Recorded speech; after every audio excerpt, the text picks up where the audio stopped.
Blue Dragon is the first game from Mistwalker Studio, a team created by famed Final Fantasy developer Hironobu Sakaguchi. It's a traditional Japanese RPG that is the best-selling Xbox 360 game to date in Japan, and now it's finally arrived in North American shores. Like most traditional Japanese RPGs, you can easily spend over 50 hours playing this game, so anyone looking to start playing it should prepare for a serious investment in time. Along with a lot of time, you'll also need a lot of patience to get the most out of Blue Dragon. The first disc in this 3-DVD epic is slow to begin and can be downright boring. The pacing is all off and probably won't resonate well with American audiences. The game begins slowly and there's very little character development across the first 12 to 15 hours.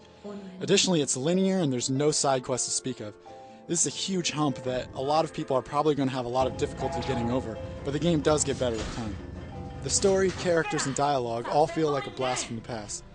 The story takes few chances and the characters don't develop much from the beginning to the end of the game. The dialogue, too, is very shallow. It all feels like this is being told to a 4-year-old, so there's very little subtlety going on here.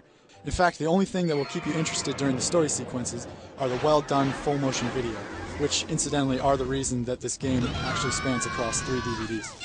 The FMVs look nice, and so does most of the game, but unfortunately Blue Dragon wasn't really optimized too well to run on Xbox 360, which is weird because it is an exclusive published by Microsoft.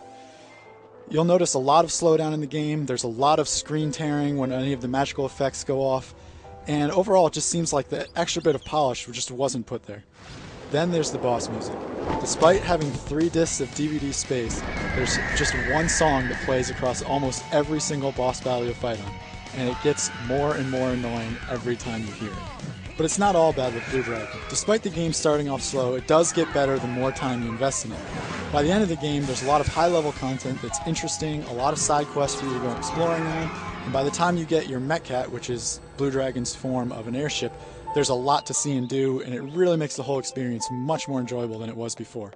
Blue Dragon also has an interesting skill system that allows you to mix and match classes and skills associated with them to create really a party that you feel like you have adjusted to meet your strategy. One especially interesting part about this skill system are the field skills. Blue Dragon does not use random encounters. You can walk around and find all of the enemies and battle them when you want to, but you can also engage them before you go into the turn-based battle system using a couple of skills. It's a category that could have been fleshed out a little bit more in the game, but it's still a nice touch that adds a little extra dimension to the non-random encounters.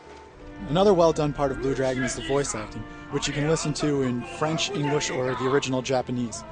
The quality is on par with most good animes, and there's only one annoying character, Maru, who ends up being annoying in both English and Japanese, so he was just designed that way and you're going to have to deal with it.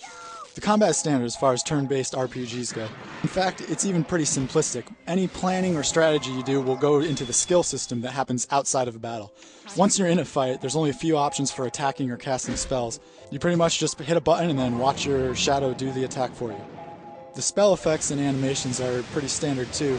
There aren't even any summon spells until the very end of the game when you get a corporeal attack. And each character only has one of these, so the animations for those even become tiresome after just a short while. Blue Dragon's solid RPG mechanics and traditional design are somehow unique on Xbox 360, only because there are very few games like this on the console, even if it is a design that we've seen hundreds of times before. In the end, Blue Dragon didn't quite live up to the immense amount of hype it had when it was first announced, but it does end up being a good RPG. People who have been waiting a long time for a good turn-based Japanese RPG are going to find themselves somewhat happy and somewhat disappointed. Blue Dragon didn't live up to the hype that it originally created, but it does end up being a good game in the end.